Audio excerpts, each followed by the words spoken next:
but I'm available for any question and answer on both. Thank you, Ishrat Saab. I think Dr. Ishrat obviously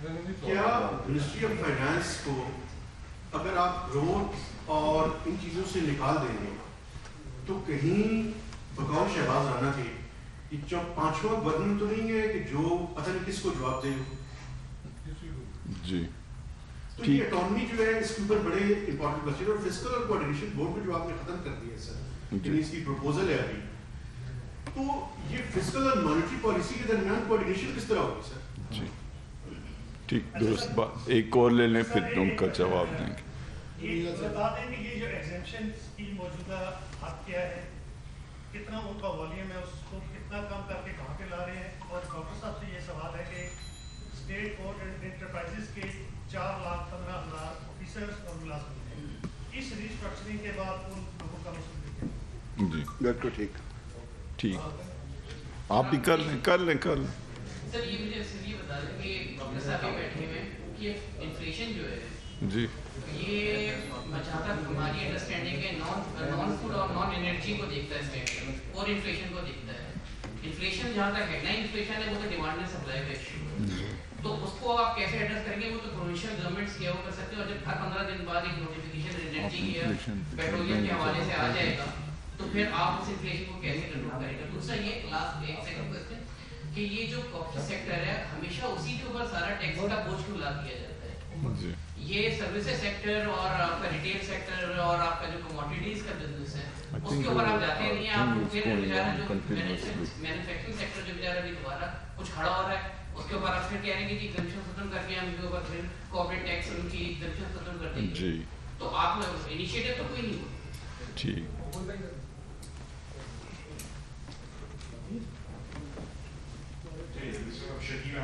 جی سر میرے دو question ہیں. پہلا inflation سے related ہے, 3% تک جا چکا ہے ایس پی آئی اور سی پی آئی کی ڈبل ڈجٹ بڑھ ہے.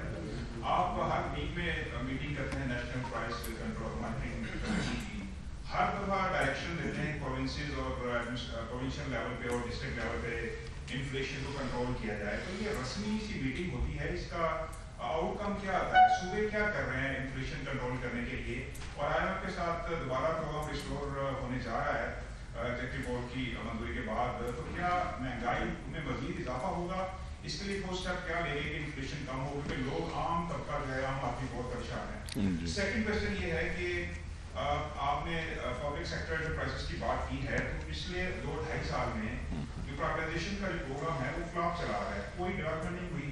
تو آپ کے خیال میں آپ ماضی میں کامیاب پرائیویٹائزیشن کر چکے ہیں, تو یہ 2.5 سال میں ابھی تک کوئی قابل ذکر رشکاری پروگرام کامیاب نہیں ہوا, تو اس پہ کچھ گورنمنٹ کیا کر رہی ہے؟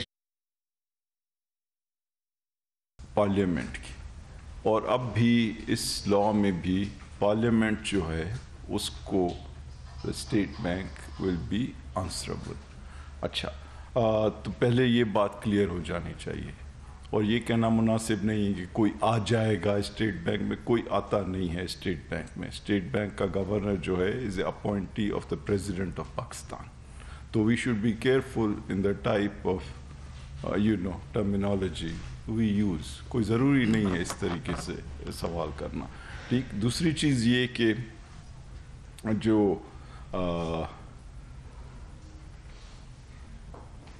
پرائیویٹائزیشن کا ایشو ہے, دیکھیں پرائیویٹائزیشن ایک مشکل کام ہے, اور اس میں خصوصی طور پہ انویسٹرز کی ضرورت ہوتی ہے, اور بڑی ٹرانزیکشنز میں فورن انویسٹرز کی ضرورت ہوتی ہے. میرے خیال میں ایک سلو اسٹارٹ کے بعد پرائیویٹائزیشن پروگرام کو مزید بڑھایا گیا ہے, اور کچھ کمپنیز ایسی تھیں جو کرونا وائرس اگر نہ آتا تو وہ پرائیویٹائز ہو چکی ہوتی. اب چونکہ کرونا وائرس کی وجہ سے 6 سے 9 مہینے کا ایک بریک آیا ہے, تو انشاءاللہ تعالیٰ اب آپ دیکھیں گے کہ اس میں ریزلٹس آنا شروع ہوں گے. جہاں تک ایس او ایز کا تعلق ہے, آئی تھنک عشرت صاحب آپ اگر آنسر دے دیں that would be fine. And if any thing else آپ اسٹیٹ بینک کے معاملے میں مزید کچھ کہنا چاہیں. اور حماد صاحب جو ہیں وہ پرائسز کے بارے میں جواب دیں گے, اور میں پھر یہ بتاؤں گا کہ ہم لوگوں کے لیے آسانی پیدا کرنے کے لیے کیا مدد دے رہے ہیں تاکہ ان کے اوپر دقت نہیں ہو ان قیمتوں کی.